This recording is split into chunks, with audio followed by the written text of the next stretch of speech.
So I think we are going to begin now. Good afternoon, everybody, and welcome to today's event, which is titled Boost Your Employability as an Immigrant, held in partnership between Vancouver Public Library's Skilled Immigrant InfoCentre and WorkBC. My name is Mark McKeegan. I'm the coordinator of the Skilled Immigrant InfoCentre at the Vancouver Public Library, and I will be the host for today's event. I would just like to begin by acknowledging that this event is being streamed to you from the unceded homelands of the Musqueam, Squamish, and Tsleil-Waututh nations. We thank the people of these nations for their hospitality, and certainly we are pleased to have audience members joining us today via Zoom from from across Metro Vancouver and also perhaps across British Columbia. So if you're unsure which Indigenous nations you're located on, I encourage you to visit a website, which is native-land.ca. I'm going to put that into the chat. This is a great website, which will allow you to access an interactive map so you can learn more about which nations you're located on. During today's event, you're going to hear from an expert panel about services and strategies that can help newcomers to Canada find meaningful employment. First, our panel will share information about WorkBC's services, including and especially a particularly exciting WorkBC service newly available to immigrants. And after that, the conversation is going to shift to broader resources and strategies available to help immigrants boost their employability. Just going to say at this time that this event is generously funded by Immigration, Refugees, and Citizenship Canada, as well as WelcomeBC. And also, I'm going to take a moment to cover a few logistical pieces. So first things first, this event is being held in webinar format. So you might be new to using Zoom webinar, even if you're already familiar with Zoom. Basically, because we are in webinar format, you're not going to be able to turn on your camera and microphone. So if you're out there in the audience unsure whether we can see you or hear you, the answer is no. Only myself and the panelists are able to be seen and heard. However, we still welcome you to participate in the event using the chat. So you can access the Zoom chat at the bottom of your screen by selecting the chat button. You're welcome to use the chat to maybe say hello, to let us know if you're not able to hear us, etc. I would also like to say that this event is being recorded. Just so you know, though, that no audience member names or identifying information will appear in the recording. And also the contents of the chat will not appear in the recording as well. I'm also just going to ask all audience members to please ensure that all of your chat contributions are thoughtful and respectful to everyone. Also just want to share that the last 15 minutes or so of the event will be devoted to an audience Q&A. At the bottom of your screen, you should see a Q&A button that you can use to ask questions to our panelists. So if you're curious about anything they've shared, anything perhaps they haven't shared, and you just want to learn more, definitely use the Q&A button to ask those kinds of questions. So questions for the panelists, go into the Q&A box. Other kinds of sort of like general questions and comments, etc., you can put into the chat. If there's a substantial volume of questions, we may not be able to answer each and every question asked, though certainly we will do our best.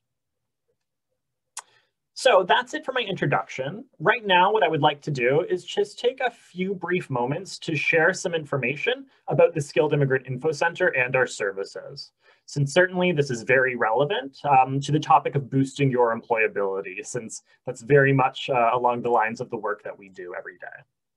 So I'm just going to share my screen. You should see my PowerPoint slide right now. Might be curious, what is the Skilled Immigrant InfoCentre? Well, we are a one-stop free resource center for job seekers. We provide service to all audiences, but certainly, as our name suggests, we focus on helping newcomers to Canada. And we serve newcomers of all immigration statuses. The focus of the services we provide is career and job search and small business. So I'll share a little bit about what those services are like. First, we are based out of Central Library in downtown Vancouver. So you may or may not be familiar with this building. This is the large building in downtown Vancouver that looks like the Roman Colosseum. It's located on the block of Hamilton, Robson, Homer, and West Georgia. Specifically within Central Library, the Skilled Immigrant InfoCentre is located on level 4, and you can see a picture of it here. The Skilled Immigrant InfoCentre is open during library opening hours. So whenever Central Library is open, you're welcome to come pay us a visit. What kind of services do we provide here? Well, we provide one-to-one help from our friendly and knowledgeable staff for all of your questions. So no matter what your question is under the umbrella of job search and small business, our staff are happy to help you out. They love questions. This is what they do every day. Don't feel shy about talking to our staff. Don't feel like your question isn't worthwhile or like it's a dumb question. We love all questions. So yeah, you can chat with our staff. Again, this is open to all immigration statuses. No appointment needed. You can simply come to visit us at Central Library on level 4, and our address is right here. Certainly, if you're just not able to visit the library right now, that's okay. You can still reach out and get help from our staff. The one-to-one help that we provide in the library, we also provide by phone. You can reach us at 604-331-3603, or you can reach out by email to siic@vpl.ca. It's a free service available to everyone, whether you are new to your job search and just trying to figure out where to start, or whether you have a specific question, perhaps you have international training in a particular regulated field and you want to know about how to get local BC accreditation. These are certainly questions you're welcome to ask our staff. And so please do visit us in person or reach out by phone or email. We also offer a lot of great workshops and events over Zoom. Certainly you're attending one of those events right now. We offer lots of fantastic events with community partners, all related to job search and small business. And in addition to that, we also offer lots of great workshops about job search and small business. So on the screen, you can see a bit of a poster for a regular workshop we do every Wednesday morning from 10:30 a.m. to 12 p.m. on Zoom. This is our career and job search tour.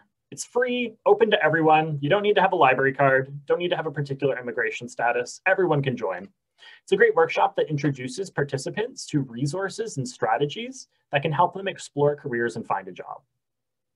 This is just one of the many workshops we offer.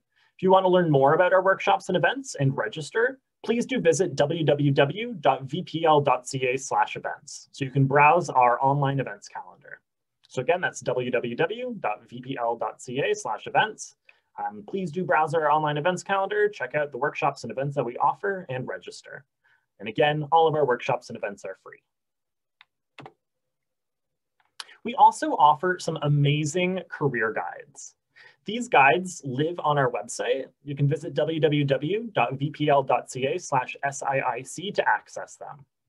We have guides that cover more than 150 different career paths, giving information about these career paths so you can explore careers and figure out, is this the right career for you?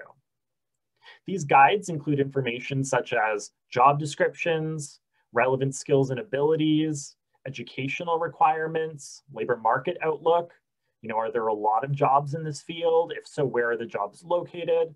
Professional associations and other resources. So they're perfect for anyone who's new to Canada and exploring careers and actually looking for a job within these career paths as well. So yeah, you can check out our more than 150 career guides by visiting our website, www.vpl.ca/siic. We have lots of other guides and helpful information on our website as well for you to check out. All free, all available. You don't need a library card, and it's open to anyone of any immigration status. So that's what I wanted to share about our services. Again, please do visit us in person if you would like, Central Library, level 4. Also, you can reach out by phone or email. And certainly don't feel afraid to reach out to us on social media. Actually, I encourage all of you to follow us on social media. We're active on Facebook, Twitter, and LinkedIn. Our handles are on the screen right here. You're absolutely welcome to follow us. Our social media channels are really great sources of information about resources and services out in the community that can help newcomers. So we're constantly, every day, spotlighting different resources and services that can help you with your job search, with starting a business, with immigration and settlement, and all sorts of topics. So yeah, definitely do reach out to us on social media. Please do feel free to follow us. So that is what I wanted to share. That's the overview of the Skilled Immigrant InfoCentre. And right now, what I'm going to do is I am going to introduce our wonderful speakers for today's event. So first things first, I would like to introduce Marilyn Tarizadeh. Marilyn is a career advisor based out of the WorkBC Centre in North Vancouver. I'm actually going to give Marilyn an opportunity right now just to briefly introduce herself. Marilyn, over to you. Yeah, thank you so much, Mark. Hello, everyone. I am Marilyn Tarizadeh, WorkBC Career Advisor. I'm so pleased to attend this event and hope that my experience as an immigrant myself and someone who is in contact with different employers and immigrant job seekers on a daily basis will help our participants to have a better knowledge of what facilities are there available for them and how they can use these tools to increase their employability. And also, I would like to say Happy Pink Shirt Day. That's why I have worn my flashy pink shirt to acknowledge that everyone deserves to be treated with kindness and respect, and we do not tolerate any kinds of bullying. Thank you so much, Mark. Thank you, Marilyn, and thank you for acknowledging that it is Pink Shirt Day, which is a fantastic day to commemorate anti-bullying. I'm really happy that you decided to wear a pink shirt today. If I had a pink shirt, I promise you I would also be wearing one as well. Though I am wearing pink socks, you will have to take my word for it, though, because I'm not going to be displaying those in front of the camera. So that is Marilyn. We're really happy and excited to have her with us today. Next, I'm going to introduce our second panelist, Anastasia Silic, who's a career advisor based out of the Northeast WorkBC Centre. Anastasia, over to you. Thank you, Mark, and thank you, Marilyn. And yes, happy Pink Shirt Day. I'm wearing a pink blazer and pink necklace and jewelry today to mark the really important day. So I'm at the WorkBC at Commercial and Broadway. You'll sometimes see it referred to as Northeast, but a Commercial and Broadway across the road from the SkyTrain station is more familiar for folks. I'm a career advisor like Marilyn in the WorkBC program. I've been engaged with WorkBC for over 6 years, and I actually first came across WorkBC as a client. So I'll talk a little bit more about that in our event. But I'm very much looking forward to speaking and just engaging and answering any questions people have about starting your career here in Canada, specifically Vancouver, BC. So thank you. Awesome. Thank you, Anastasia, and thank you as well, Marilyn. We're really excited to have you with us today. You have so much knowledge and so many insights to share with our audience. So yeah, I'm looking forward to that tremendously. So I think what I'm going to do right now is begin with a little bit of audience engagement. I'm curious how everyone's doing this afternoon. And what I'm going to do right now is I'm actually going to launch a poll. I'm going to launch a poll just asking, how are you feeling today? I'm going to do that right now. So the poll is active. You should be able to see it on your screen. Please do answer. I'd love for you to respond to this poll, sharing how you're feeling, because I'm just curious. I'm personally feeling excited. That's how I would be answering this poll. Zoom doesn't allow you to answer your own polls, but certainly excited is the word that describes me, and I'm curious how everyone else is doing. So I'm going to give you a little bit more time to respond to this poll. I can see the results coming in live. I'm going to give it maybe just another couple of seconds before I close the poll.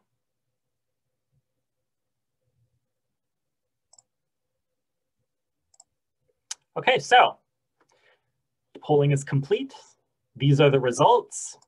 Seems like we have like a mixed bag of reactions here, though I do see a bit of a theme. You know, we've got curious is the most popular poll answer with 10 people, which is approximately 24% of our audience saying that they are curious, which is great because this event will be a fantastic learning opportunity. So hopefully your curiosity will be sated. We also, in second, have excited. A lot of people are feeling excited today, and optimistic is another popular one. We see happy and tired represented. Tired, I totally understand. You know, I feel like these days, yeah, we're all quite busy, and certainly there's lots of reasons to be feeling tired. So hopefully this event will give you the opportunity to kick back and relax and listen. And someone is feeling calm. We do have someone who's feeling sad. So hopefully this event will provide you with a bit of kind of hope and positivity and comfort. So yeah, just wanted to share those results with all of you and get a sense of how you're feeling. So thank you for answering the poll question. Now what I'm going to do is I'm actually going to launch a second poll. I guess I'm also feeling a little bit curious, which is why I'm asking all these poll questions. This poll is asking about how familiar you are with WorkBC. WorkBC is our partner for today's event. You will be learning about WorkBC services during the event. And certainly I am curious going into this, how familiar are you with WorkBC? So yeah, please do answer this poll.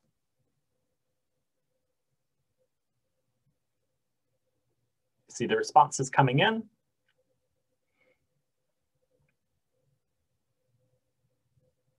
Just going to give it maybe another couple of seconds. So if you haven't already responded, please do respond.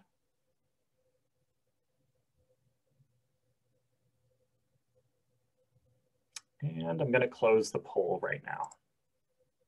Okay, so I'm sharing the results. So it seems like the most popular answer was somewhat familiar. People are a little bit familiar with WorkBC, but not necessarily very familiar. I would say overall, there's actually a pretty even split between people who are familiar with WorkBC. Maybe they have used their services, maybe they haven't, but they're familiar with them to one extent or another. So yeah, there's an even split between that audience and folks who are maybe a little familiar or perhaps not familiar at all. So that's really helpful. Yeah, it's good to know going in kind of where the audience is and what your comfort level and familiarity is with WorkBC services. I'm going to stop sharing this poll results right now. And I think right now, this is a great time for us to introduce WorkBC services for folks who aren't familiar with them or who are maybe only kind of familiar with them. So I think I'm going to start doing that by playing a very brief video that does a very good job, actually, I would say, of introducing WorkBC and showcasing what their services are. So I'm going to share my screen. You should be seeing YouTube right now, and I'm going to start the video right now. Meet Deepa and Sophia, job seekers in Metro Vancouver. They've both been actively applying for jobs since they got laid off a few months ago. They're feeling stressed, dejected, and frustrated because they haven't heard back about any of the applications they've submitted. Deepa learns about WorkBC through social media and decides to contact her local WorkBC center because she's curious about how they can help her find work. Deepa meets the eligibility requirements, and after a quick assessment, she starts accessing free employment services.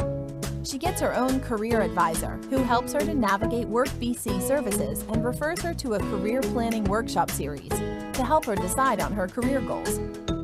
After that, she's able to access WorkBC funding to attend a computer training course to update her skills. Next, her career advisor helps her to polish her resume, practice for job interviews, and network with other WorkBC participants. Meanwhile, Sophia continues to apply for jobs online at home. She's getting even more frustrated and starts doubting herself and her skills. While Sophia's solo job search trudges on with little success, Deepa begins working with a WorkBC placement specialist who puts her in touch with a hiring manager at a company who's looking for someone like her. Finally, Deepa gets hired by the employer she met through WorkBC. She's ecstatic that she found work in her field that matches up with her skills and experience. What are you waiting for? Contact your local WorkBC center today. All our services are free, and this program is funded by the Government of Canada and the Province of British Columbia. There's a WorkBC center in your neighborhood. Find your local WorkBC center at workbccenters.ca.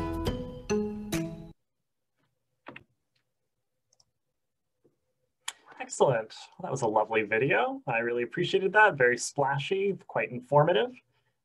It did a very good job of communicating what WorkBC is all about and what services they provide. And so now what I would like to do is I would like to actually turn things over to Marilyn. Marilyn, I'm wondering if you would be able to give us a bit more of an overview on that, more of an overview of WorkBC services to kind of expand a little bit upon what that video shared. And certainly also I'm aware that there is a WorkBC wage subsidy program that I would love for you to speak to as well. So yeah, please do share all your knowledge with us, Marilyn. Over to you. Sure, absolutely, Mark. Thank you so much. Actually, I was also very curious to see how familiar our participants are with WorkBC services. I hope that video regarding WorkBC employment services, which was shared, has given them a good general overview of WorkBC services. Meanwhile, I would like to review some highlights as well. When you come to WorkBC and you're eligible for WorkBC employment services, a career advisor will be assigned to you and they will work with you in your employment journey from the beginning till when you are successfully employed, and sometimes even after that for job coaching reasons. You can attend different workshops regarding resume and cover letter writing, interview skills, Canadian work culture information, networking, LinkedIn, and many other fascinating workshops. After attending these workshops, with the help of your career advisor and other WorkBC team members, you will have a perfect resume and cover letter, and you can nail any interview. Connecting you with different employers according to your job goal is being done by WorkBC job developers. There are many WorkBC virtual job fairs that you can attend and meet employers face-to-face virtually. Different financial supports will be allocated to WorkBC clients according to their eligibility and suitability. Bus tickets, different kinds of short-term trainings like first aid, WMS, Superhost, Food Safe, and many others will be available for our clients. Also, when they are hired and they need a special uniform, clothes, boots, or tools, and they are not being provided by the employer, WorkBC will be more than happy to supply them as job start. Another fantastic opportunity for WorkBC client is wage subsidy. And you may ask, what is wage subsidy? And I will be more than happy to explain it for you. Whenever you are hired, WorkBC will cover a portion of your wage for up to 24 weeks for eligible employers. Before, this opportunity was only available for clients who were on EI, which is employment insurance, but recently it has been expanded to all clients, including immigrants. For the first 8 weeks, WorkBC will cover 50% of your wage, up to $500 per week. For the second 8 weeks, 25%, up to $250 per week. And for the third 8 weeks, 15% and up to $150 per week. If you are between 16 and 30 years old, you will be considered youth, and these percentages will change to 75%, 50%, and 25%. Due to current situation, everybody has been affected: employers, employees, and job seekers. New WorkBC wage subsidy is a great opportunity for everyone. Employers will have more financial support and will be able to run their businesses more efficiently, and WorkBC clients, and in particular, immigrants who are successfully utilizing wage subsidy, will acquire Canadian work experience, learn new expertise, and boost their employability for future. And something else that I would like to put an emphasis on this matter is that some new immigrants are so involved with settlement issues that when they first arrive to Canada, for a while, they do not do any job search. My recommendation is not to miss the opportunity and to be active in both settlement and employment activities from the day one. You can become WorkBC client and do the job search at the same time as you are being settled. Back to you, Mark. Thank you. Excellent. Thank you for that answer, Marilyn. Super clear. And you definitely gave some really good advice, and that it is quite important, I think, for individuals who are new to Canada, to be pursuing job search in tandem with some of those other settlement pieces. So that is a really good tip. The WorkBC wage subsidy does sound like a really interesting service that you're providing, and it's fantastic that you're able to broaden that service to a greater audience. And so I'm curious, Marilyn, would you be able to let us know how WorkBC clients can actually promote themselves with this wage subsidy? Like, what is the role of the wage subsidy in terms of marketing oneself as a candidate for employment? Yeah, sure, Mark. Actually, there are multiple ways that I will mention 3 of them now. One of them is actually they can add it to their cover letter, stating that as they are WorkBC clients, they have the opportunity to utilize WorkBC wage subsidy, which will cover a portion of their wage for up to 24 weeks, and mention that further information will be provided upon employer's request. And the second way is they can mention it as a winning point in their job interview. And also, meanwhile, they can ask the WorkBC career advisor to provide them with a wage subsidy letter in which wage subsidy program has been explained briefly, and the contact information of the career advisor for employers' further inquiry is available. Excellent. So that's super clear. So in terms of using the wage subsidy to kind of like attract employers, to market oneself to employers, it's really beneficial to mention the subsidy in a cover letter, in a job application, in a job interview, and also to ask the WorkBC career advisor who you're connecting with to provide you with a letter, which is another tool that can be used to help explain the subsidy to the employer. That's really clear. Awesome. That's fantastic. So that makes sense in terms of how to promote oneself to employers using that wage subsidy. And I'm curious, like, how do employers react? Like, what is their reaction to the WorkBC wage subsidy? Marilyn, I'm curious if you could shed some light on that. Yeah, sure. Actually, they embrace it with open arms. And, you know, at first, some of them mix it with CEWS, which is Canada Emergency Wage Subsidy, which is provided by the federal government. Some of them have used it and some of them have not been eligible to use it.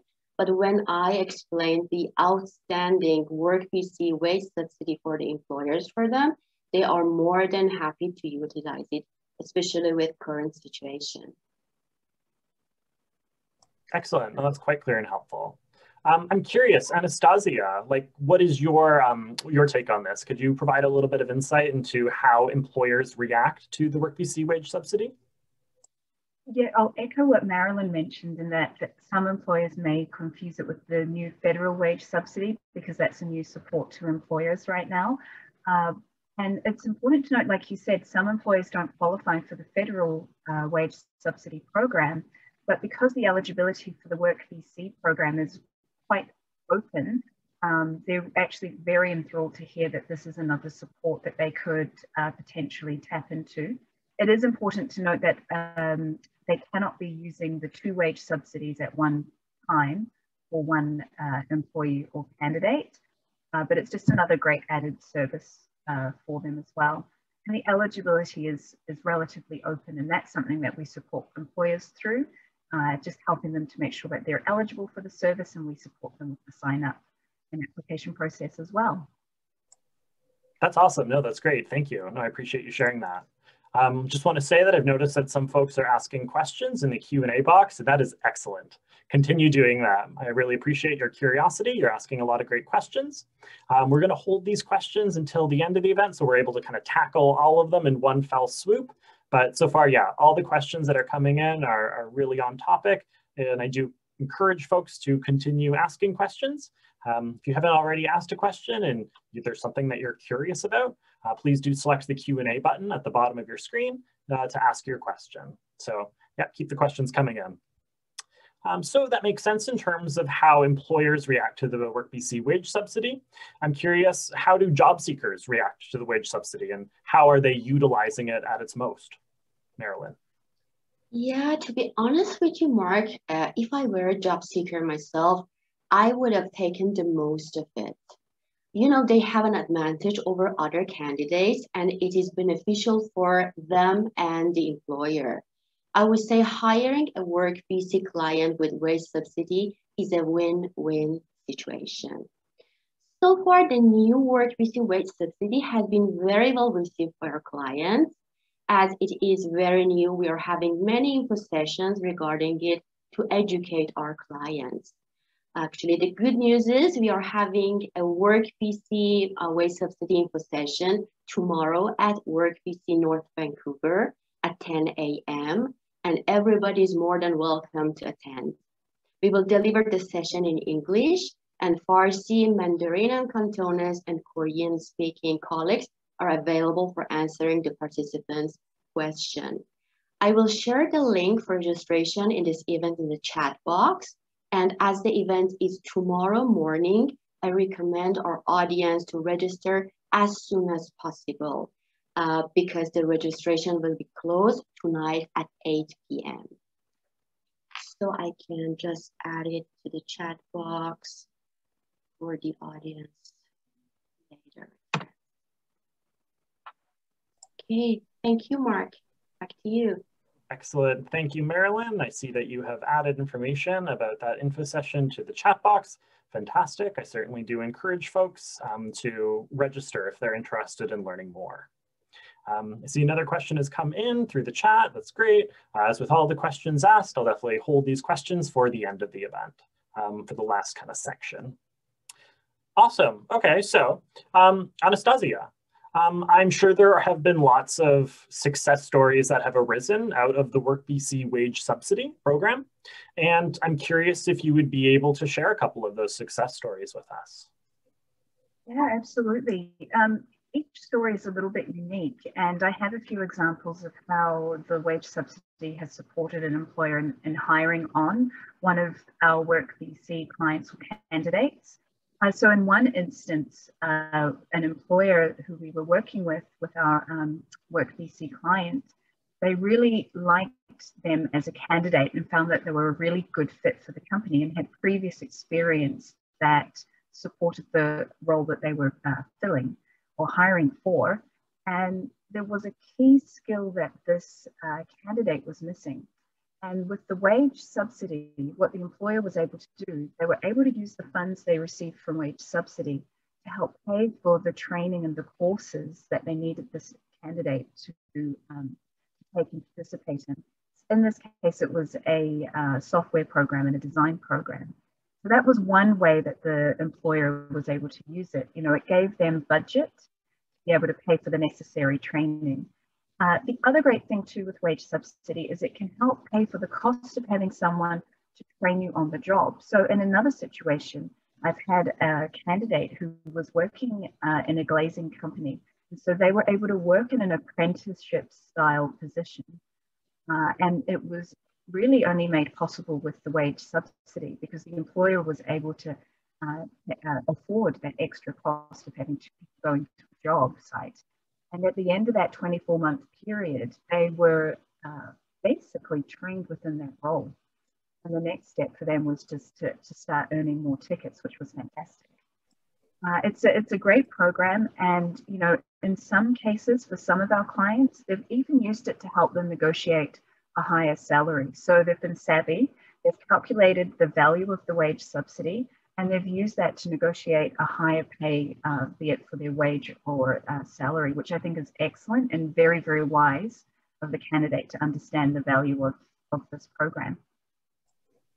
That's awesome. Yeah, I never thought about that the wage subsidy could be used as part of an employment negotiation, not just to, incentivize the employer to hire you, but to actually incentivize them to pay you more than perhaps your starting wage would have been otherwise. So yeah, that is really savvy. No, that's quite interesting. And it may not work for every single employment case.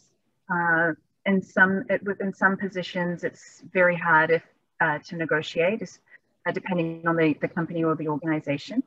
But definitely in some cases, if it's possible, I've seen this occur and we've encouraged it with some of our clients if we've seen it to be a good idea. And yeah, it's something to think about. Nice, that's awesome. Yeah, and then also certainly I know a lot of employers do have to kind of be strategic in terms of how they bridge the gap from the employee when they first hire on to getting them to the point where their skills can allow them to kind of do the job in question. And so then the fact that the wage subsidy could be used to pay for the candidate's training, I think is really fantastic, and definitely one of those factors that I think a lot of employers would potentially care a lot about. And it could be a really compelling reason why an employer might be tempted to hire you. So that's excellent. No, that's really great. Thank you for sharing that with us. So Anastasia, aside from the financial aspects, I'm curious, what other supports does the WorkBC wage subsidy program offer to job seekers?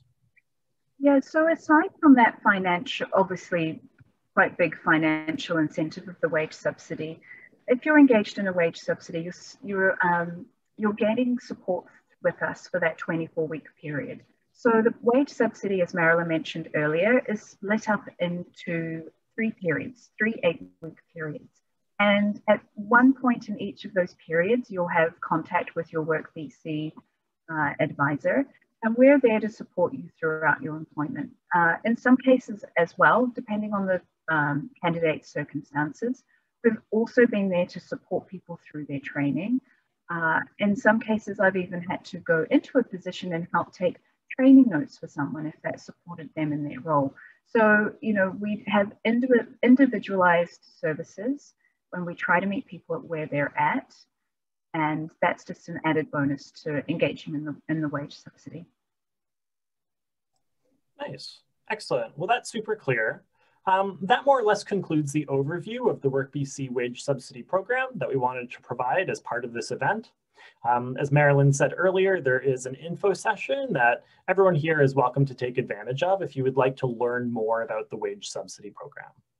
So the link to the info session is available in the chat. I see that one event attendee has written that they attended a separate but very similar info session about the WorkBC wage subsidy program this morning and found it to be actually a great session.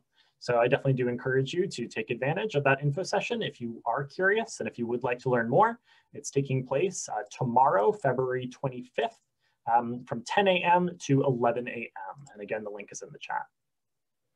Excellent. Okay, so that was quite helpful. I think based on the poll results that we got, there is a sizable chunk of people at the event who had limited familiarity with WorkBC services. And I think your overview did a really good job of, kind of filling in that gap. So I definitely appreciate you sharing information about WorkBC and also about the wage subsidy program. So I think right now we're going to change gears a little bit. I am curious, just kind of broadening the topic beyond just the wage subsidy program and talking about job search and boosting one's employability a little bit more holistically. Marilyn, I'm curious, what are the most common questions and challenges that you hear from immigrant job seekers who you work with? Yeah, Mark, according to my experience, the most common question asked by immigrant job seekers is when I will be employed. You know, as I mentioned, I'm an immigrant myself, and I have been in their shoes not long ago. I would like to share 2 stories with you, my own story and how I went through my own employment journey, and also another story which helped me a lot to be persistent in it.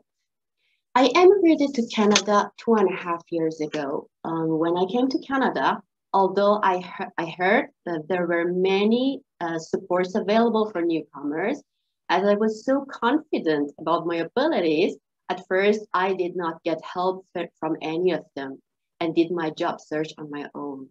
I applied for many countries and for different positions according to my own resume and cover letter style, but did not receive a single feedback. After a while, I was a little depressed and thought to myself, okay, Marilyn John, no worries. Let's go and explore what are the supports available for newcomers. I went to NSMS, North Shore Multicultural Society, which provides settlement and employment services to newcomers in North Shore. And they helped me a lot to get familiar with different settlement and employment aspects. Through them, I became WorkBC Resource Center volunteer. And by volunteering at WorkBC, I became familiar with its fantastic services. After that, I became a WorkBC client, and I had a gorgeous career advisor named Mariam and a fantastic workshop facilitator, Annie, and the rest of the team who helped me a lot. And voila, here I am as a WorkBC employee.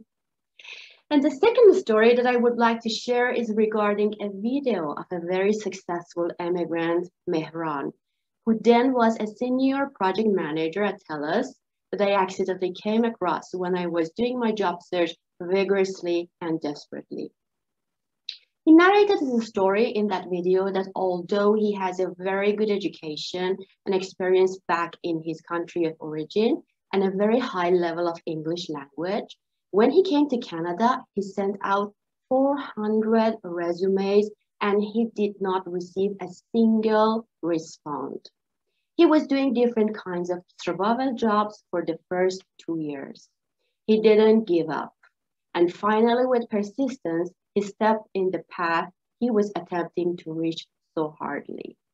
You know, according to my experience, almost 90% of new immigrants have the same story. Some narrate it and some don't. So whenever my clients ask me when I will be employed, and I know how desperate they are, I ask them, how many resumes have you sent out? You know, the maximum amount that I have heard during this time is 200 resumes, and my client admitted that he has slightly rounded it up. So I narrate Mehran's story for them, who sent out 400 resumes, and he didn't receive a single response, but he did not give up. Please note that his story belongs to the time when the world had no pandemic. Now even more work is needed. Long story short, a newcomer immigrant should take the right and shortest path, learn from other successful immigrants, and be persistent. Don't give up. Us immigrants should keep in mind that 90% of new immigrants start from scratch, or put it in a better word, start from experience. Back to you, Mark. Thank you. That's amazing, Marilyn. I really appreciate you sharing all of that with us. And I think, yeah, like those are experiences that I'm sure a lot of people in the audience will be able to relate to. Job search can be a discouraging process. You know, you're really putting yourself out there, doing your best to market yourself to employers. And sometimes it can be, yeah, super discouraging when you submit potentially, if not dozens, perhaps, yeah, hundreds of resumes. And not hearing back from an employer can make you feel that maybe you aren't worthy of employment. So yeah, it's important to remember that if that's how you're feeling, like you're not alone and you are worthy of employment. It is not at all unusual to submit dozens upon dozens, again, potentially hundreds of resumes and not get a single response from employers. So yeah, someone in the chat mentioned that your story, Marilyn, is very inspiring. I'm glad that folks do find it inspiring. And certainly I think Marilyn did share very appropriate advice, which is to get support with your job search early on in the process. A lot of people do try to go it alone, and yeah, it might be effective for some people, but ultimately, if there is something you can be doing differently, if there's a different way you can approach, for example, your resume or your interview style, if there's a different approach that you could take that might increase your chances of finding employment, you really do want to learn that as early on in your job search as possible. So early on in your job search, you want to be reaching out to experts who can provide assistance to you. And so Marilyn mentioned one such organization, North Shore Multicultural Society, which is a fantastic organization that provides job search services, among others, to newcomers to Canada. And there are lots of other such organizations out there. Organizations like Mosaic, Success, Immigrant Services Society. There are different organizations that provide different kinds of services for different audiences. And so certainly, if you're not sure what organization would be a good fit for you, if you don't know where to begin, who to reach out to, where's the best place for you to get help, again, I'm actually just going to take advantage of this opportunity to encourage you to reach out to the Skilled Immigrant InfoCentre. So this is one of the services we provide. We have folks who regularly reach out to us, and they're not sure what the settlement service landscape in Metro Vancouver or even in British Columbia is like. And so then if you're not sure which organization you're eligible to receive services from or which service would be the best one for you, please do reach out to us by phone or email. I put our contact information into the chat. I think in terms of getting kind of a more like kind of fulsome response, I actually do recommend you reach out by email. I would say email is the best way to get a more fulsome response from the Skilled Immigrant InfoCentre. And so, yeah, our contact information is in the chat. If you're curious about any services out there that can provide you with support in your job search, or if you're curious about anything else to do with job search, please don't hesitate to reach out to us. So yeah, I just wanted to share that. And then once again, also thank Marilyn for those very inspiring stories. I think that's very helpful for everyone to hear that there is a light at the end of the tunnel and they're not alone in the challenges they're experiencing. So Anastasia, I know that you are also an immigrant to Canada. And so I'd be really curious and interested to hear about your experience. Would you be able to tell us how you found work in BC? Yeah, absolutely. So there were actually several methods to how I eventually came to where I am now. And, you know, similar to your story, Marilyn, when you move over, you've left your career at a certain point, so you're feeling very confident in your skill set. And I was doing the exact same thing that many newcomers do when they're job seeking, and that was applying for jobs online, spending hours creating resumes and not really hearing anything back or even getting feedback on how my applications were. And of course, I have a background in recruitment and community development, so I thought, oh, I'm fine. I can do this on my own. That was my attitude at that point. So what I started doing is I had a friend who was also job searching, and that was great. I had an accountability buddy and someone who was going through the process of job search. So we were able to go through this landscape together, and it was nice to have that support. And so that was key, having another support person there. And so we started coming to the library, and Mark, that's when we found one of the VPL events. We found an event that was being co-hosted by the Vancouver Public Library and one of the WorkBC locations, and the workshop was specifically on resumes. And that's when I became familiar with the WorkBC services and popped into my local centre. Now, at that point in time, I wasn't a permanent resident yet. I was still on the, I don't know, I've had so many work permits, I've lost count. I was on one of my work permits at that point, and that was actually a huge, it was a big negative for me because it was an unknown landscape for a lot of employers out there.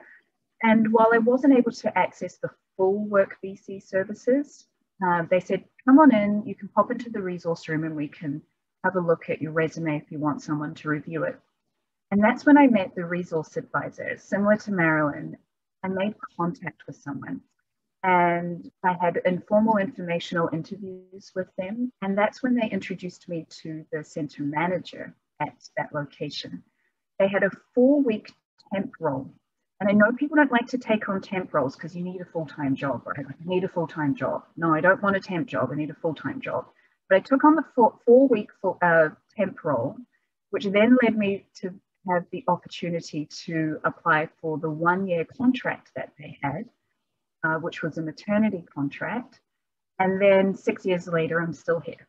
So it was a combination of things. And, you know, you have to be careful because what I was doing, I was putting in, I would say I was tire spinning. I was putting in a lot of energy, a lot of time, but I wasn't getting any forward movement for that. And it wasn't until I sort of broke out of my online application routine and branched out to look for help. And that was the difference. Instead of looking for a job, I just looked for help. And that's when I made some really good and key connections. And yeah, because if you go in asking for a job, there may not be a job. But if you go in asking for support, help, and advice, that might be something people can offer you. And then when the job comes, you're at the top of their mind. You're not one of those, you know, you're not one resume in a stack that a manager or hiring manager is trying to get through. So yeah, it was a VPL. It started with a VPL event, co-hosted with WorkBC. Well, there you have it, folks. It's proof that, yeah, seeking out support from the library and through organizations like WorkBC can be tremendously helpful in terms of your job search. That's hilarious. Thank you for sharing that, Anastasia. Much appreciated. And, you know, I think within your very excellent and story, I think you did share a really great piece of advice, truthfully, which is the fact that, you know, even if an opportunity doesn't seem like the opportunity that you've been waiting for, that doesn't mean you should turn it down. In fact, actually, you never know when one opportunity might turn into another. And so, you know, as Anastasia said, she accepted a temp gig that wasn't what she was looking for, but that temp gig did eventually turn into the opportunity that she wanted. So sometimes those small opportunities can have more value than you might expect from the beginning. So I think it's a very good piece of advice. Thank you for sharing that, Anastasia.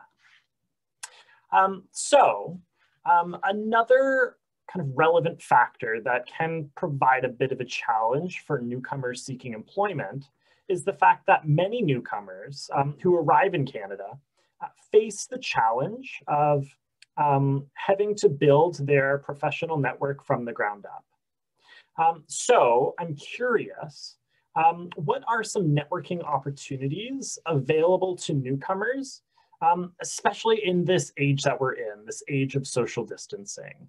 I'm curious, Marilyn, if you'd be able to shed some insight on that. Yes, sure, Mark. It's a fantastic question, actually. For building their professional network, I have 3 suggestions. My first recommendation is using LinkedIn wisely. Create a LinkedIn account if you don't have one, and improve it if you already have one. As mentioned before, in WorkBC, we have LinkedIn workshops, which are highly recommended to our clients. Via LinkedIn, get connected with different people and employers, and especially at this age of social distancing, that there is less opportunity for in-person meetings, get connected virtually. My second recommendation is do volunteer job. Your volunteering will be considered as your Canadian work experience if you don't have any. You will get acquainted with new people, and while doing volunteer job, and they know you better personally and professionally, they will be a fantastic reference for future, and you will expand your network significantly. For those who are not familiar with reference check, I would like to explain it for them. When a candidate has passed the job interview and the employer is intended to hire them, the next step is reference check. The candidate will provide at least a list of 3 to 5 people who know the candidate professionally, and the employer will be in touch with them to ask different questions about the candidate. The organization in which you have done volunteering will be a great Canadian reference whenever you need it. Speaking of WorkBC services, we also provide volunteering opportunities for our clients via community attachment. According to the client's job goal, we connect them with different organizations to do volunteer job, obtain Canadian work experience, and probably get hired at the same organization after a while. My third recommendation to our gorgeous participants in order to expand their professional network is doing it by having informational interview. You know, back to my own story, when I discovered Mehran through that video, I found him in LinkedIn, got connected with him, and asked for an informational interview. He accepted my request and invited me to meet at BCIT campus, as he was an instructor there as well. I asked him tons of questions and shared my concern with him, and he was so generous with his time and knowledge. He guided me a lot in my job search, and he connected me with different people. So in order to vast your professional network, have informational interview with targeted people. Thank you, Mark. I love that. That's such a great answer. And you shared so many really valuable resources and networking opportunities that folks really should be taking advantage of. You know, LinkedIn is a fantastic platform, and I've definitely been seeing a lot more LinkedIn activity lately, given the fact that other networking opportunities that traditionally we can expect, such as in-person networking events, just aren't available at the moment due to the pandemic. And so networking is best done at the moment over platforms like LinkedIn. You mentioned the WorkBC LinkedIn workshop, which is an excellent workshop. And I'm also just going to share a link in the chat to the VPL online events calendar. And we recently launched a how to use LinkedIn workshop as well, which is a really fantastic way to learn about LinkedIn, both in terms of, you know, the buttons and the menus and so on, and also just like the best practices in terms of how to use LinkedIn strategically to market yourself to employers and to connect with others.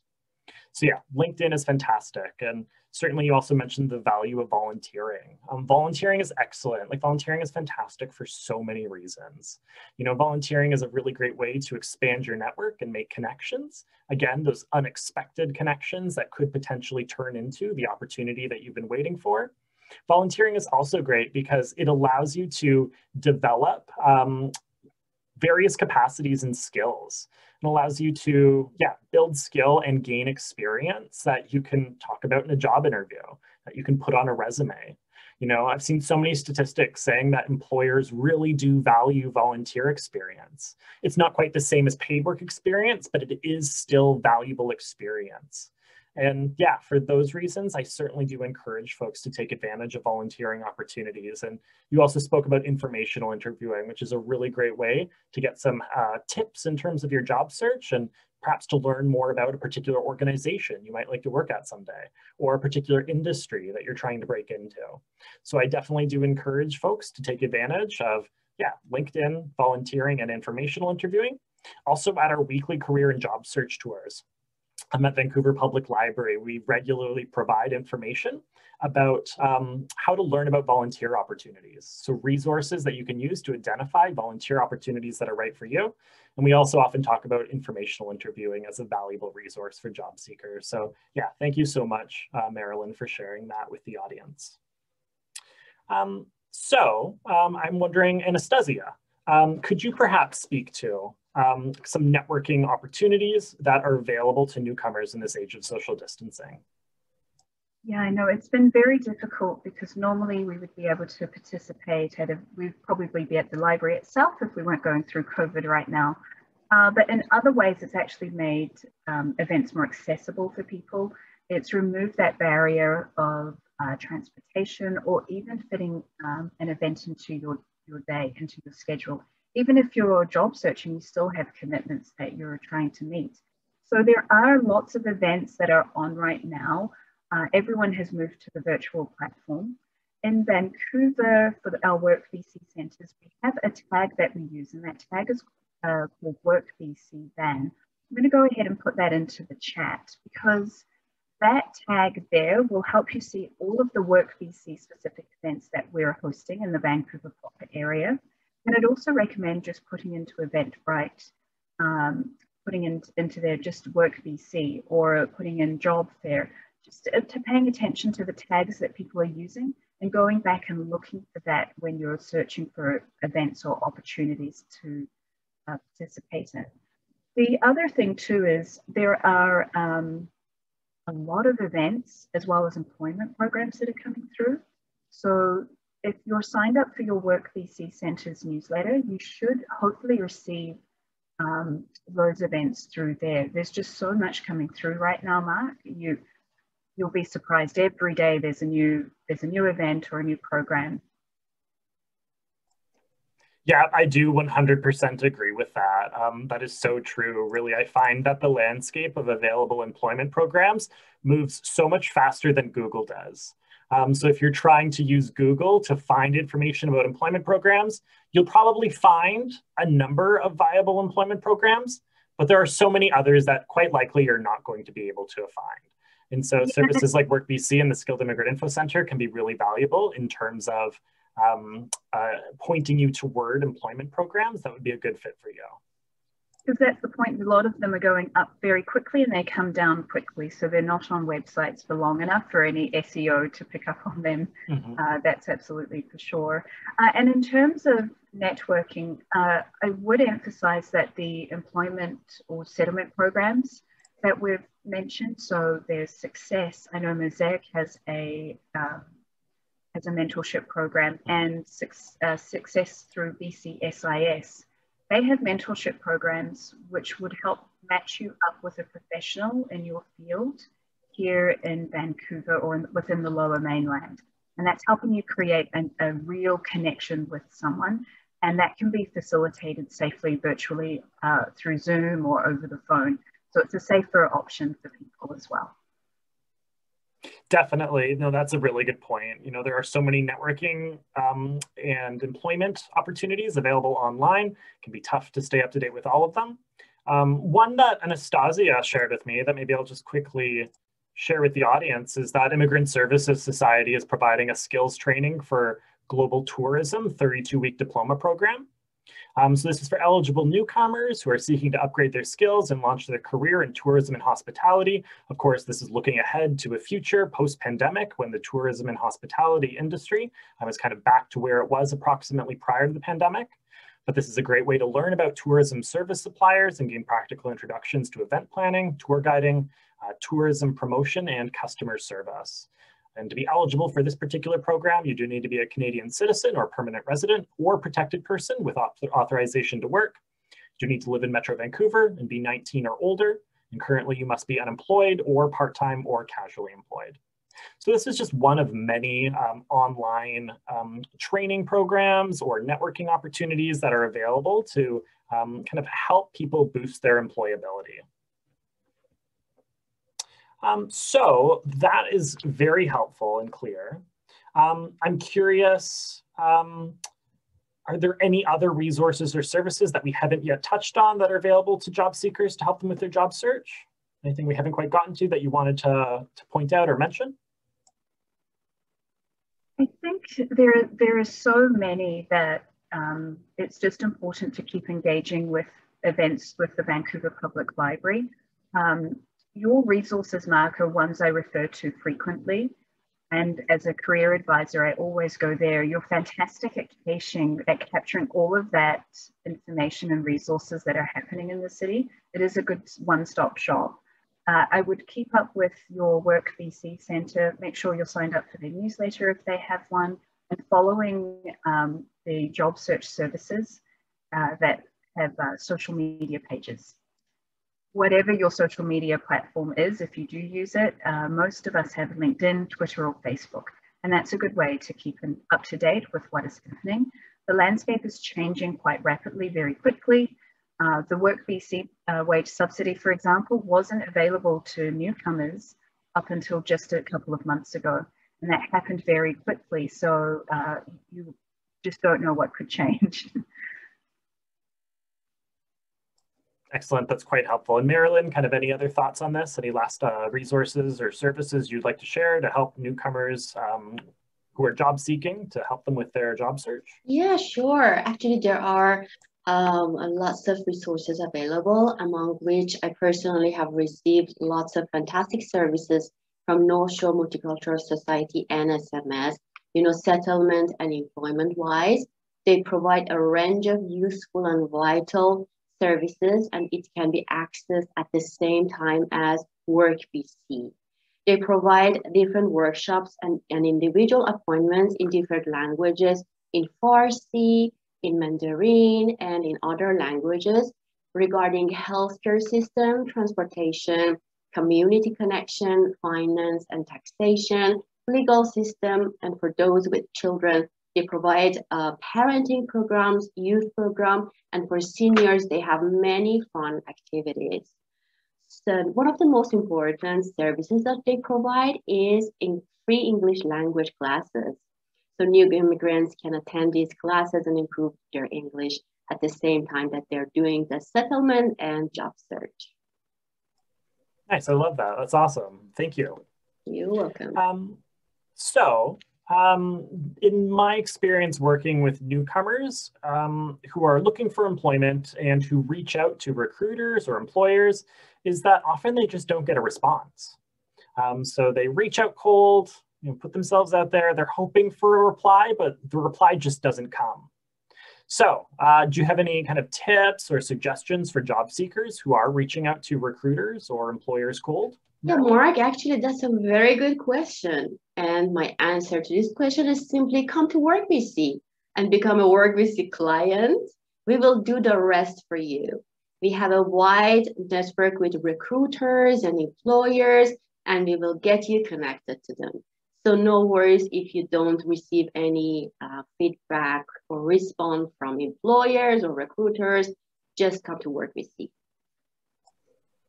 Excellent, that's awesome. And certainly if someone isn't eligible for WorkBC services for kind of more comprehensive services and case management, perhaps because they're a temporary resident, maybe a migrant worker, maybe they're here on a student visa. I'm just curious, Anastasia, what are some services that are available to help temporary residents find employment? Yeah, and when I moved to Canada, I was a temporary work permit at the time too. So I know it can seem difficult to find resources and services. I would have to say that Success through BCSIS, they have services specifically for temporary foreign workers or including students on the student visa. Mosaic as well have a settlement migrant workers support arm. And the other thing that you could also do is just pay attention to some of the other events. You know, you don't have to be a WorkBC client to attend our hiring fairs or events, and to participate on any of your industry boards. And what do I mean by boards? So some industries will have a Slack channel or a WhatsApp group. And so if you're on the inside of where those are, that can be a really good way to connect with employees. But for employment supports, both Mosaic and Success have support services for work permits. And yeah, I've been there, so I know I know it's important to just make sure that you're aware of those services. That's awesome. No, that's super helpful. Yeah, there's so many services out there. It can be quite difficult to be aware of all of them. And certainly, yeah, Success BC SIS and then Mosaic supports for migrant workers are just a couple of really awesome programs that are out there that can help temporary residents. And so I've put links to those services in the chat. I definitely do encourage folks to, yeah, explore those links and reach out to those organizations if you think those services might be a good fit for you. So I'm looking at the time, it's 3:07. I think now is a good time to jump into the audience Q&A. Throughout the event, people have been asking so many questions through the Q&A function, which is fantastic. If there's a question that you haven't yet had a chance to ask, please do select the Q&A button at the bottom of your screen so you can ask your question. So I think what we'll do right now is I will open up those Q&A questions and I'll start posing them to Anastasia and Marilyn. So first question we have, we kind of touched on this, but you know, it doesn't hurt to make it a bit more explicit and clear. Are work permit holders eligible for WorkBC services? Either of you are welcome to answer this. Yeah, actually, work permit holders are not eligible for case managed employment services, but they are more than welcome to come as a self-serve client. It means that they can come to our center, use our facilities, for example, for their job search, print out their resume and the documents which are related to their job search, and find out a new job posting in our job board. And these are the actually current facilities that we can offer to work permit holders. Excellent, that's fantastic. Anastasia, anything you want to add to that? Yeah, the other thing too is if you do have confirmation of your permanent residency, but you don't have that card yet, you still don't be discouraged. You can still sign up for services or protected citizens too. Protected people. Nice, super clear. Thank you. Wonderful. I think the individual who asked that question. Next question we have is coming from someone who says they've joined the Career Paths program through Mosaic. They're referring to the Career Paths for Skilled Immigrants program, and they're curious if they're still eligible to join as a WorkBC client. Yes, they are, but I would advise just connecting with your advisors that you have within the Career Paths program, just to make sure there's no conflict with the supports that they're offering. And by conflict, I mean even just timelines or workshops, for example. So just communicate with your supports there before signing up, and that should be fine. Excellent. Anything to add, Marilyn? That was a really good answer, Anastasia, but just give you the chance to add anything you might want to add. Yes, actually, we have some clients who are WorkBC clients, and if we are referring them to, career path, they are not eligible for WorkBC job search, services anymore, so they will be with career path. So if a person is already in career path, they have to check if they're eligible to WorkBC or not. Excellent. Okay, that's really clear. I think right now, actually, what I'm going to do is I'm going to put into chat a link with more information about the Career Paths for Skilled Immigrants program. This is a really fantastic employment program that you should know about. It's for permanent residents who have been in Canada for 5 years or less, who have international training in a particular profession and are trying to return to that pre-arrival profession. So it's a really great program. It's offered under different streams and through different organizations. So might seem a little bit complex, but I definitely do encourage you to check out that page that I put in the chat to learn a little bit more about how to get involved. But in a nutshell, it's a really great program that potentially offers opportunities for training, potentially for opportunities to get paid work experience and so on to help you get on the path toward employment. So yeah, I put the link in the chat. I definitely do encourage folks to look into it if you're curious. So I'm looking at another question in the Q&A. Someone is saying that they've been a WorkBC client since last year. They're actually not sure if they have an advisor. How can they know who their advisor is? I guess that's the question. How can they know who their advisor is? Yeah, please contact your WorkBC center and ask them, because they have all your information in the system. And if it has been some disengagement and discommunication, please ask them that you want to activate your file, and definitely as soon as possible, they will contact you. And if you don't have a career advisor, they will assign one to you. Please contact your WorkBC center. Yeah. Nice, that's super clear. They mentioned that the office that they had gone to was the downtown branch at West Pender Street. It sounds like the one that's co-located with Vancouver Community College. And so that would be the center that you would want to reach out to do as Marilyn has suggested. So that's fantastic. So I'm looking at the next question. Someone has asked a question about the WorkBC wage subsidy program. Does this program require you to be employed by a certain time, such as employed by March 2021? Anastasia, Marilyn? No, there's no end date on the wage subsidy program, so we haven't been told that it's only available to clients till a certain date and time. But in saying that, we don't know if they could change the makeup of the wage subsidy program, but currently there's no deadline. Nice. Marilyn, anything to add? Yes, actually they have to be unemployed for being eligible for WorkBC wage subsidy. And it doesn't matter if they have work experience in Canada or if they haven't worked in Canada, they have to be unemployed. Nice. Okay, that's clear. I'm seeing another question that had come in earlier through the chat, which I'll ask now because it's also about the wage subsidy.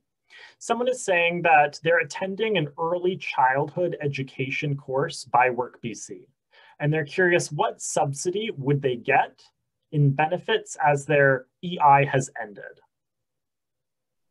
That could be a very specific, we wouldn't be able to answer that in this forum because it will be specific to your case and your personal circumstances. So any questions like that, just as Marilyn said, reconnect back up with your advisor and ask those questions. And then they'll answer those specifically to your personal circumstances and eligibility. Nice, that's excellent. That's super clear. Another question that someone has asked, they're curious, how do they make an appointment to visit a WorkBC center? I think it's actually a really good question. At our center, we encourage you to phone in, especially with COVID. We need to make sure we have enough space and the right number of people in the center. How about your center, Marilyn? How's your sign-in or appointment checking in process? Yeah, actually they can call us, contact us, and leave a message, and we will come back to them as soon as possible and do the registration. There is a simple, actually, registration online that if somebody is not familiar even with how to register, my colleagues will be more than happy to help them via phone and guide them how to do it.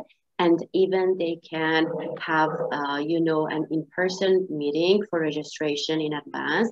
They come to our center and my colleagues will be more than happy to help them to do the registration. So no worries, just contact your WorkBC center and ask them that you want to enroll and register, and they will guide you. Excellent, that's fantastic. And I put a couple of links into the chat. First one, it links to an overview of WorkBC employment services, so you can learn a little bit more about what that consists of, including eligibility. There is a link at the bottom of that page that explains how to create an online account, as Marilyn has suggested.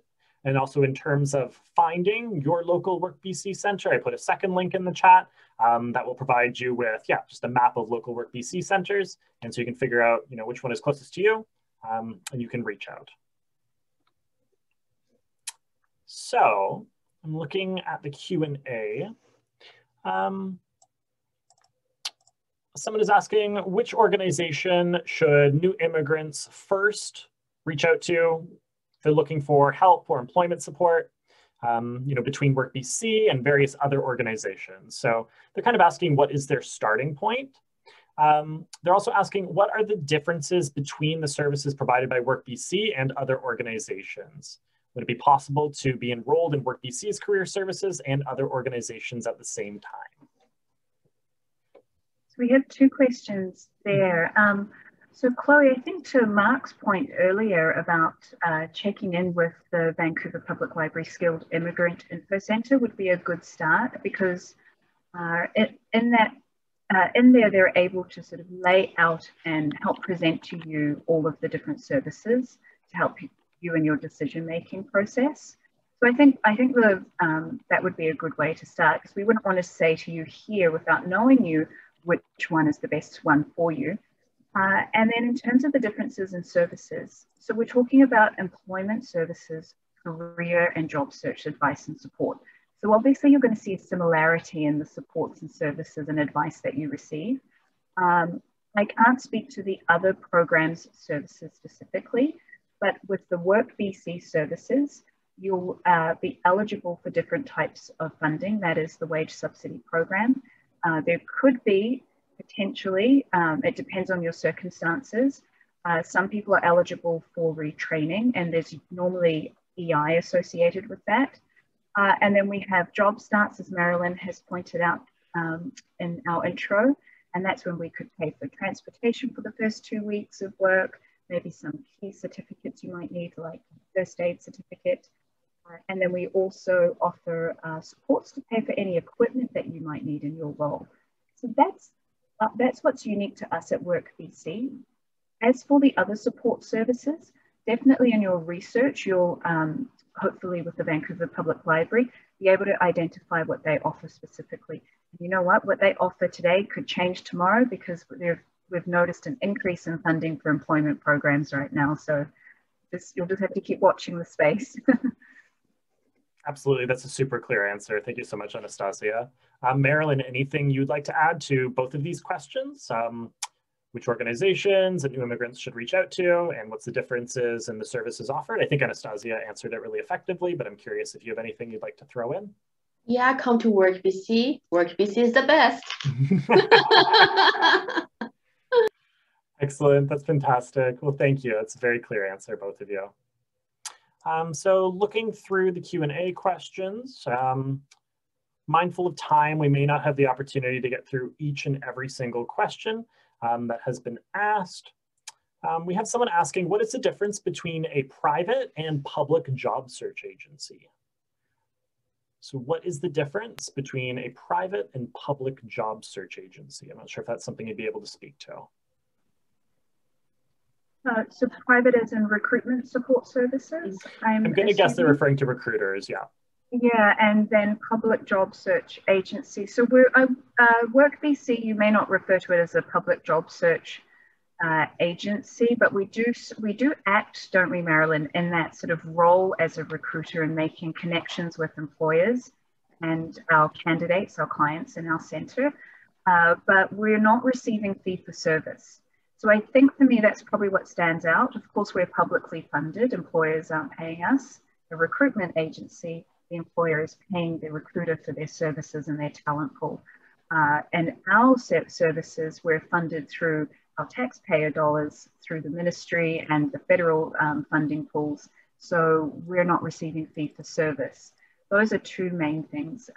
One thing to point out, remember, Here in Canada, they cannot charge you, the candidate, for helping you find employment. That's really important to know. Some newcomers may not be aware of that. So if you see a private job search agency that's offering to find you employment for a fee, please look into it carefully to make sure it meets the legal requirements of what we have here. And consider using a free public service such as ours. Absolutely, that's very clear and effective. Thank you. Marilyn, anything to add? No, Anastasia nailed it. Yeah, that was a very clear answer. Thank you. So there's a question in the Q&A. Someone is saying that they're not feeling very optimistic right now in terms of their job search. They are over the age of 55. They have had a lot of interviews, but haven't been successful in securing an offer. They're a project manager in construction, and right now they're trying to study some courses to perhaps change their career. And they're really just looking for recommendations, perhaps where to begin. Is that something either of you would be able to speak to?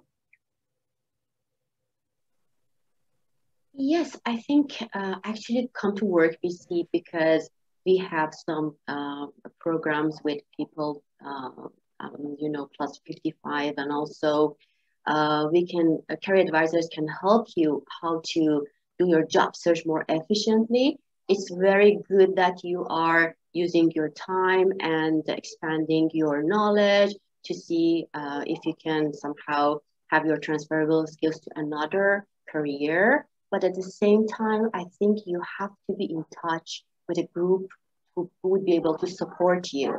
Even in your new job goal, you need to be supported. So you can come to WorkBC, have a career advisor, attend the workshops, and be supported. I think you have to have some connections with some agencies like WorkBC. I recommend it highly.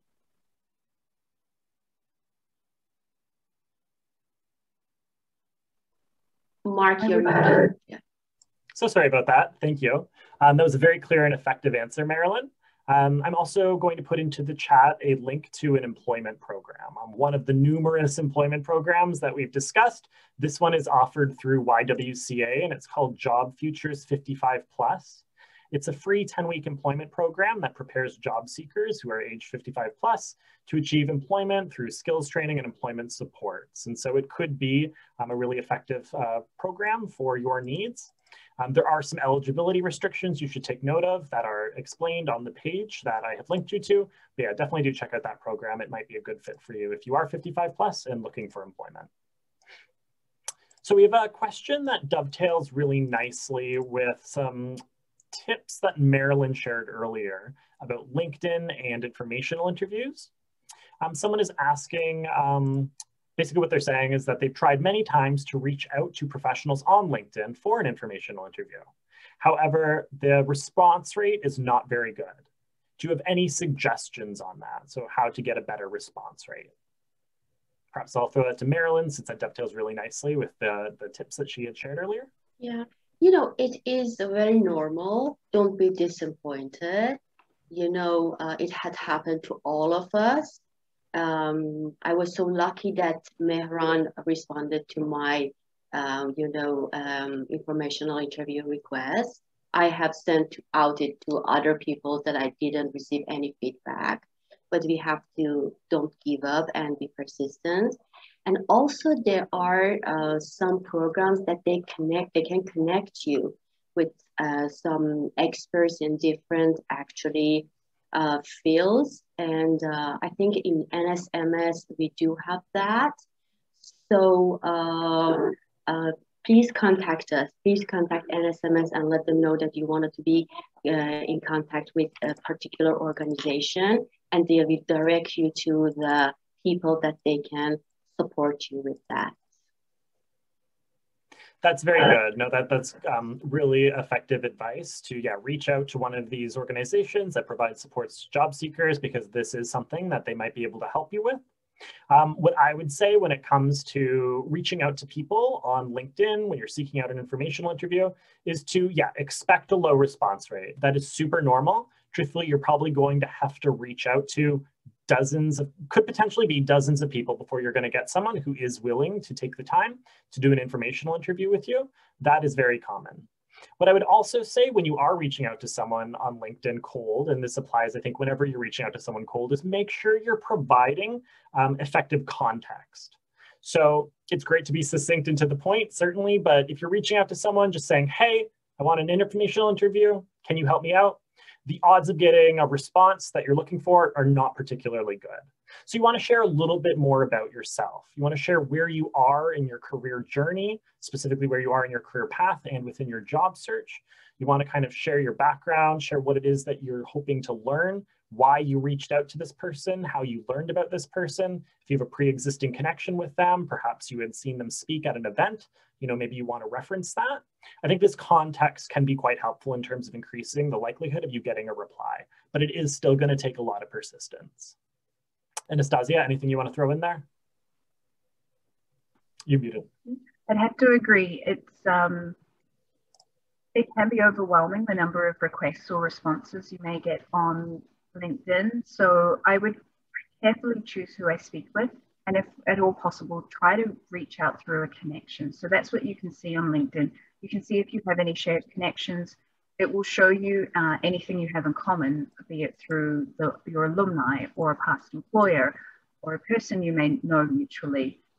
So I would make those connections before reaching out to somebody. I know it's tougher with COVID. I think about my situation and that my information interviews came informally by dropping into the WorkBC Centre and sending emails to the career advisor there, who would feed back to me, and then she was able to make a connection for me. And so it just happens naturally or organically. And I don't think I would have had that success if I just made a cold email. So yeah. That's awesome. That's very good advice. Marilyn? Yes, actually, I wanted to mention that program is employment mentoring program. So my colleague Homa Sultani is in charge of this. They have different workshops for, different industries. They invite people to talk about it and get connected with the participants who are interested in getting connected with them and see what they can improve themselves in that, particular field. So they can get connected with them and take advantage of these programs as well. Nice. That's really awesome. Thank you. I think right now I'm going to I think we have time for 2 more questions, and they're both kind of brief questions. And I do apologize if anyone asked a question and wasn't able to get an answer. I'm going to once again put the email address for the Skilled Immigrant InfoCentre into the chat. If there are any questions that you still have after this event that you're burning to ask, please do reach out to us, and we can either answer it yourself, or if it's a question better suited to Anastasia or Marilyn, I can pass the question along to them. So 2 quick questions. One person is asking, for how long can one obtain the career services from WorkBC once being enrolled in the program? As long as you get employed and you're active in it. You have to be actively looking for a job. If you are not active, doing nothing, we will be temporarily close your file, and whenever you want to be active in job search, we will reopen it. But as long as you are actively doing the job search, we will be more than happy to help you. Excellent. That's fantastic. That's a super clear answer. And then the last question is just regarding the wage subsidy info session tomorrow morning. They're not a WorkBC client yet. Are they still able to attend the info session? Can anybody attend the info session? Absolutely. It's open to public. You're more than welcome to come and attend. Maybe I can also add in one more time in the chat box. Please register as soon as possible today before 8 p.m. because, the registration will be closed after 8 p.m. Excellent. Well, I think this brings us to the end of our time together. Before we part ways, I just want to ask, are there any kind of next steps that you would like to share with the audience? Anything that they should do right now, on February 24th, 3:30 p.m., as soon as they leave the Zoom call, what should their next step be? Yes, the next step is actually contact your WorkBC center, which is near you, and ask for, to be registered in our system, to be a client of WorkBC, and don't give up. You know, the condition is not so much easy for everyone. It's hard, but don't give up, be persistent, and actually there is so much light at the end of the road. Excellent. I think that's really good advice to leave people with. Anastasia, do you have any next steps that you'd like to share? I would echo the same as Marilyn. If you haven't already signed up for support, then absolutely make that the next step that you can do. And you can do that all online now, which is fantastic. A few years ago, you used to have to walk into the centre, and now the services for sign up are all available online, which is great during COVID. Aside from signing up for WorkBC services, a good little activity that I encourage my clients to do is to take a note and write down everyone they know, and then use that list to perhaps make reach outs or express gratitude to someone who supported you so far in your job search as well. That's a really important thing to do. I think that's excellent. That's a really wonderful place, I think, to leave things. So I just want to say thank you to both of you once again. Marilyn Tavrizadeh, Anastasia Silic, you're both pros, you're both experts. You've shared so much fantastic information. Thank you for speaking about WorkBC, and also for sharing your tremendous knowledge and insights about various resources and strategies that can help newcomer job seekers. Thank you both so much. Thank you so much, Mark. And thank you for our participants. Wish you all the best and good luck. Absolutely. I just want to thank everyone who attended. Certainly hope that this workshop, this event was valuable for you. You will be receiving via email an evaluation form, which I do ask you to fill out. We're always taking feedback on the various events and workshops that we offer. And so, yeah, we'd love it if you could share your thoughts with us. So big thanks to all of you. I do wish you the best of luck with your job search. Take care, have a great day, and stay safe. Bye for now.